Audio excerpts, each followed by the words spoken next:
Hello guys, তো আজকে আমি এসেছি খানবাগান। আর খানবাগানে দেখতে পাচ্ছেন কত সুন্দর সুন্দর, ওই লেখাটা দেখাবেন একবার খানবাগানের।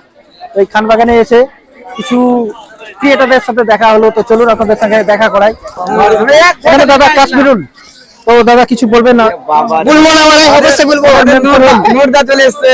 নূর হচ্ছে আমার ক্লাসমেট, বুঝলে তো, একসঙ্গে পড়াশোনা করেছিলাম। তো আমার বন্ধু, মানে যত আমার বন্ধু হয়েছে সবাই বন্ধু ওর। তো সবাই কিন্তু ওকে সাপোর্ট করো, ভালো ভালো ভিডিও করে রিভিউ দেয় সব প্রত্যেকটা প্লেসে। কিছু বলতে হবে না, সবাই জানে কি নূরকে। নূরকে আমি তো বলেছি, বুঝলেন, নূর হচ্ছে আমার ক্লাসমেট, আমার বন্ধু। তো আমার যত ফ্রেন্ড আছে সবাই ওকে ফলো করে নাও। তো বন্ধুরা, মেমসোর একটা ডায়লগ আছে, ফেমাস ডায়লগ, বুঝলে, অপুল বেবের, আর কোনদিন শ্বশুর বাড়ি যাও না আমি 150 টাকা করা লেগে গেছিল, বুঝলে, 50 টাকা ফেরত দেওয়া হয়, আমার লেগে শ্বশুর বাড়ি যাবে না, শ্বশুর বাড়ি ছেড়ে দিয়ে আমি যাওয়া বেলের যা, বুঝলেন তো, প্রতিদিন যে সে কালকে ঘুরে আছে শ্বশুর বাড়ি। শ্বশুর বাড়ি কেমনি আমরা দেখাইনি বাবা, ভিডিওতে বলছে আমরা দেখাইনি তো শ্বশুর বাড়ি, খালি আমি তো কিছু বুঝছি। মেন স্যার যে এত শ্বশুর বাড়ি যেতে ডিম খেয়ে আমার পেট ভরে না নাকি, মুটাই লাগে না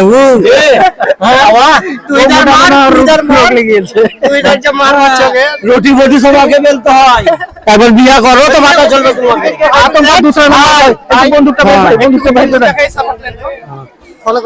ফলো টলো করবেন। আতঙ্কা নাম দুসরা বাবু ভাই, হ্যাঁ একবারে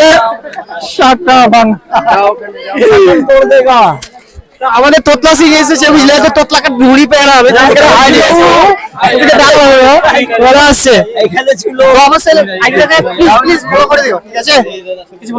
তো দেখতে পেলেন আপনাদের সামনে বড় বড় ক্রিয়েটারদের সামনে দেখা করতে এলাম এই খানবাগানে। কেমন লাগলো ভিডিওটা দেখে অবশ্যই জানাবেন। টাটা।